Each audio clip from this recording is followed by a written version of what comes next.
Hello, nice to have you with us. Thank you very much for coming, for taking your time to drop in and visit with us. I want to share a couple of comments with you today. Nothing heavy, nothing long, but hopefully instructive and useful to you and helpful to you as you make your way through this life and off into eternity to meet God, uh, along with all of us who will do the same thing uh, one of these days. In 2Kings 13:20, and Elisha died, and they buried him, and the hands of the Moabites invaded the land at the coming in of the year. That's the wee verse that we want. Elisha was a successor to Elijah. And when playing with his oxen one day, he was called by Elijah to follow Elijah, who was on his way to depart this world to be with God. Elijah never saw death because he was translated to heaven in a fiery chariot, and his mantle fell on the shoulders of Elisha, who in his lifetime, as a prophet of God, performed more miracles than his master Elijah. Some suggesting that this was an answer to his prayer for a double portion of Elijah's power. At the time of his death, Elisha was about 90 years old. There's a lot we can learn from the life of this great man of God. But what I wanted to discuss are some of the things we can learn from his death. And it's this one: the most useful life must come to a close.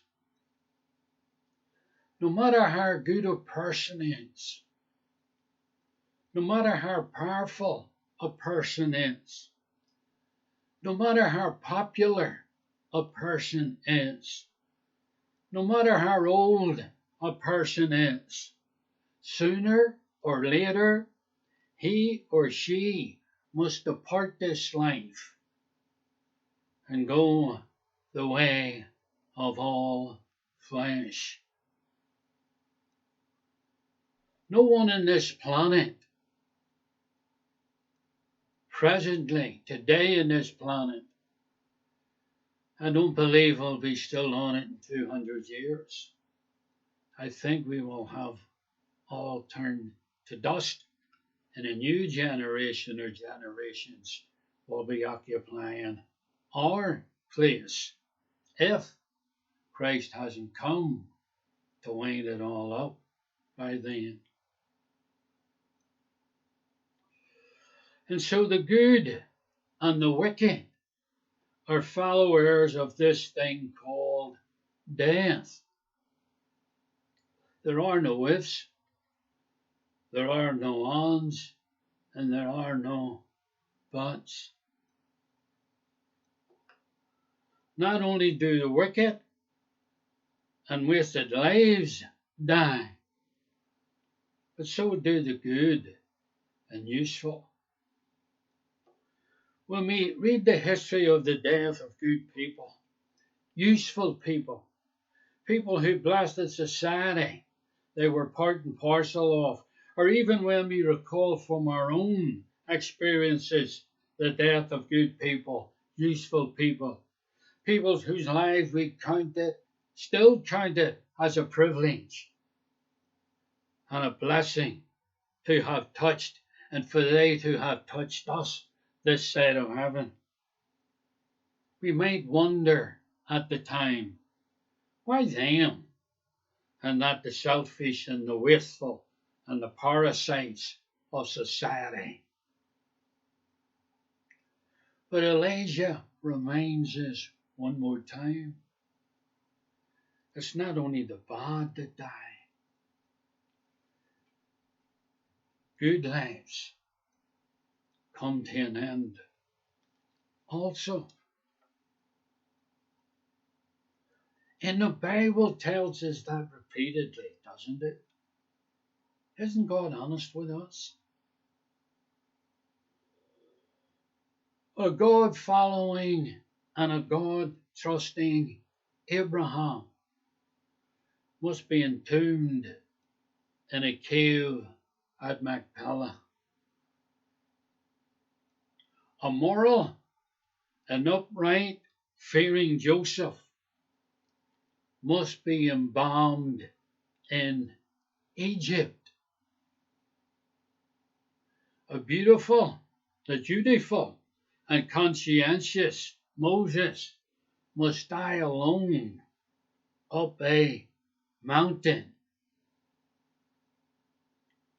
An honest and loyal and trustworthy Samuel must be buried in Ramah.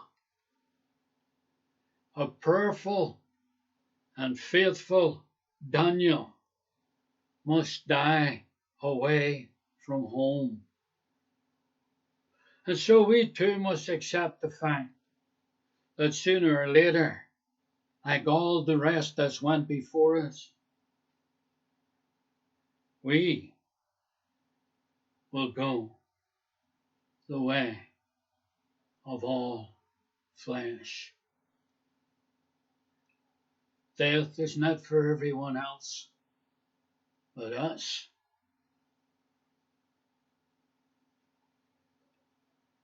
Unless Jesus comes soon, we will all die. Unless he comes first, of course. 2, even when dead, God can still make his servants a blessing to others. When you read verse 2 of 2Kings 13, a dead man is being thrust into a grave also. When the people see something that startled them, so they throw him in a hurry and take off because the invaders are coming. And the dead man touches the bones of Elisha and comes alive. So here was a dead man of God who was still a blessing to another dead man. Gives you a wee glimpse maybe of Jesus Christ and his death. Many of us who are alive today spiritually are alive today because he touched us, and through his death we became alive unto God. Someone said that death is not the great termination, but the great interruption of life. It's a mistake to believe that at death we are finished with this world, though we have no more place among the dwellings of the sons of men. But there is a life after the body perishes. There is a voice after the tongue has been stilled and the vocal cords have ceased to vibrate. Are we not told in the Word of God that though Abel, being dead, still speaks? When we need strength for the day, when we need advice for living out of the daily duties of life, are we not nearly always directed to the dead? When we advise the young man or woman going off to a foreign land, not knowing what awaits him or her, Do we not encourage him or her to take Abraham as their guide and on their journey trust God like Abraham did? Even though Abraham is dead a long, long time. When the young man setting off for the big city to take up the challenges of life, does not a thoughtful parent or faithful minister admonish him to read Daniel,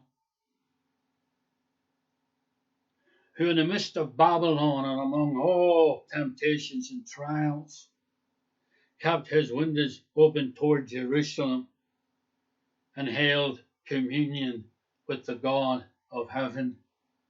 And does not faithful parents and careful parents and anxious parents tell the son and daughter who's going off to something new and to face whatever trials are coming to keep their hand in God, just like Daniel did and the other faithful of God did when they met challenges of life, to keep them from temptation and from evil? When one is entered into the mystery of reconciliation, is he not reminded of the faithfulness of Paul to his ministry? Despite all the hardships, self-sacrifices, trials, sufferings which come his way, and then urged to go and do likewise. That no matter what comes or goes in his life, to stay true to God, just like Paul did. But sure, Paul's dead a long time, I know, but he's still held up as an example to all of us of his faithfulness to the service of God to which he was called. And we are told, as faithful servants of Christ, to go do likewise.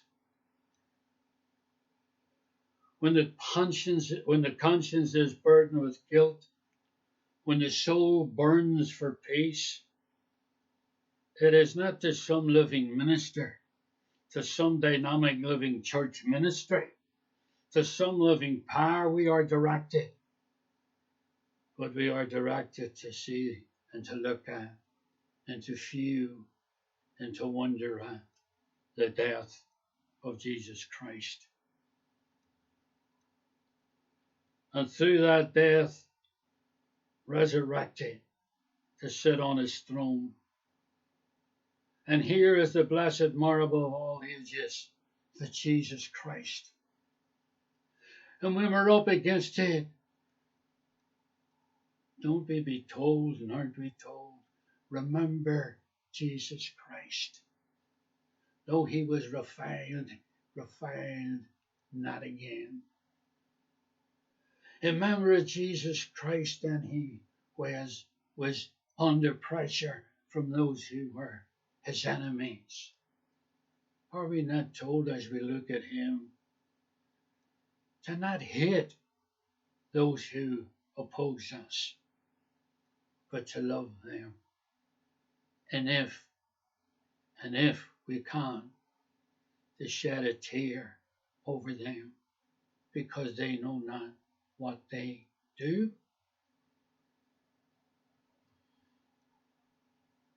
Jesus Christ, there's the marvel, isn't it? That's why we have to put our gaze, don't we? We are fascinated by his earthly career. We are astounded at the purity and the simplicity, the graciousness and the beauty of his life. And we want it. Don't we really want it?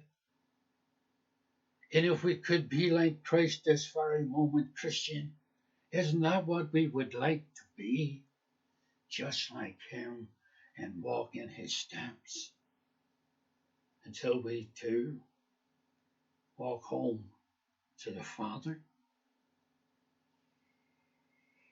And yet, making allowance for the sick that were healed by Christ, the dead that were raised by Christ, the outcasts that were reclaimed by Christ. How greater is his influence after his death than he was during his brief and humble life. We must admit that the Christ of today is more powerful in his influence than was the Christ of Nazareth. He has more faithful followers today than he had when he walked the streets and the pathways of Israel and Judah. No, death doesn't silence the voices of our dead or erase their influence on us. It just interrupts and changes the mode of their activity.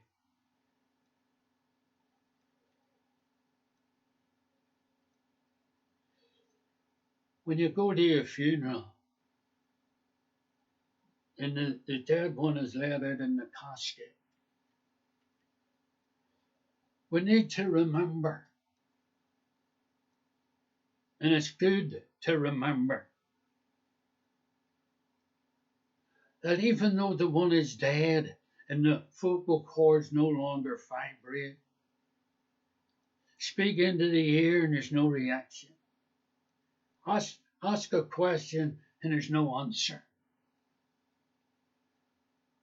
The eyes are closed. Lie still, she does, or he does. And yet we need to remember, such a one still speaks to us, even though dead. What's he saying? What's she saying? Well, if we cock an ear and listen, we could hear them speak to us. And here's what they say.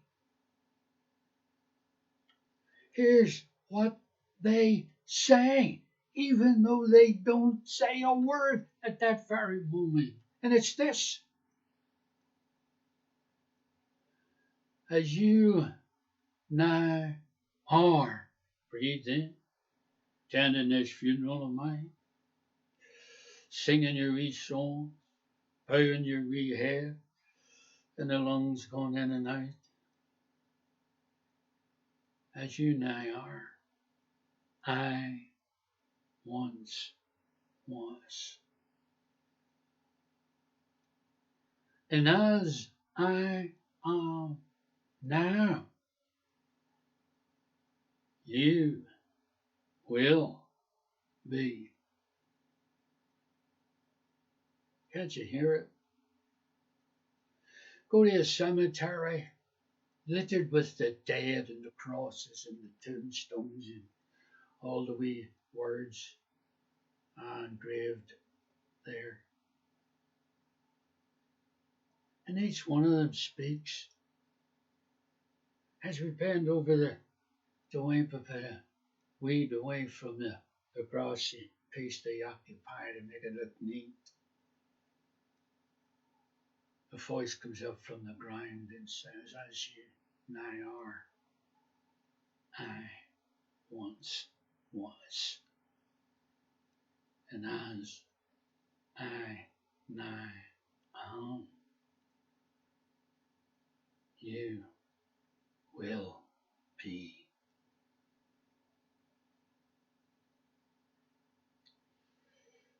So the dead still speak. So this being true, then it's very important how we live our lives. It's very important how we choose our words. It's very important how we conduct ourselves, no, no matter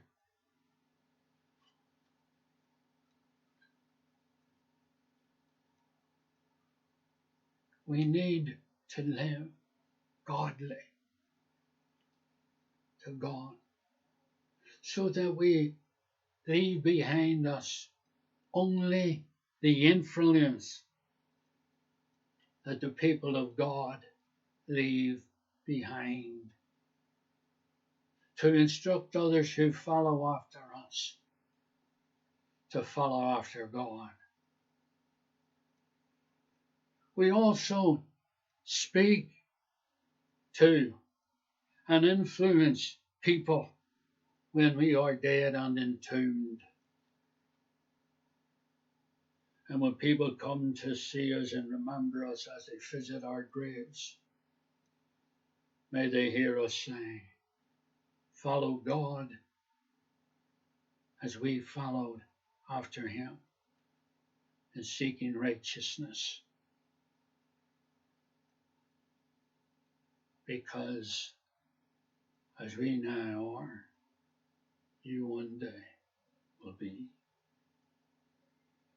Our bodies die and are buried, but our influence will outlive time. Listen to us speak of our honored dead.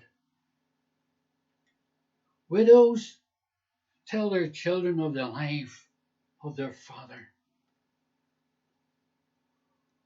What a wonderful man he was. How kind and considerate he was. And she tells that to them with the purpose and the aim that they too will follow to become kind and considerate and a nice person.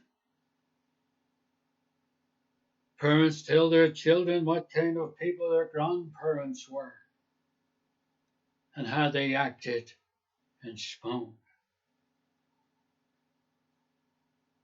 And the children are brought up to admire their grandparents as loving people, as caring people, as concerned people. Family members remind each other how father or mother wouldn't or would do certain things. Mother wouldn't do that. Father wouldn't say that. Oh, they wouldn't like to hear you speak like this. Mother or father would be shocked to hear you speak like this. Oh, mother and father would hear to see you do that. Oh, they would be pleased. They would be smiling from ear to ear because of what kindness you just shown. Ah, they would be tickled. They would be delighted at your conduct in that way.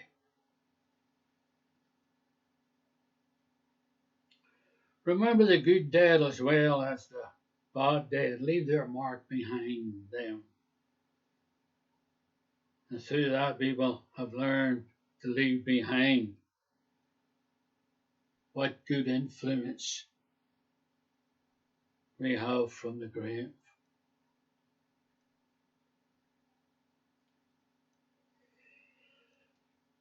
And how we conducted ourselves while living, by choosing to live God's way and making an honest attempt to follow after God's way.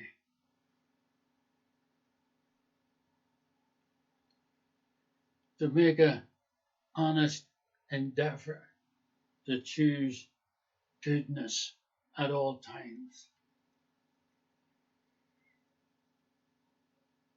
to attempt to walk in the steps of Jesus Christ, no matter what comes, no matter what goes,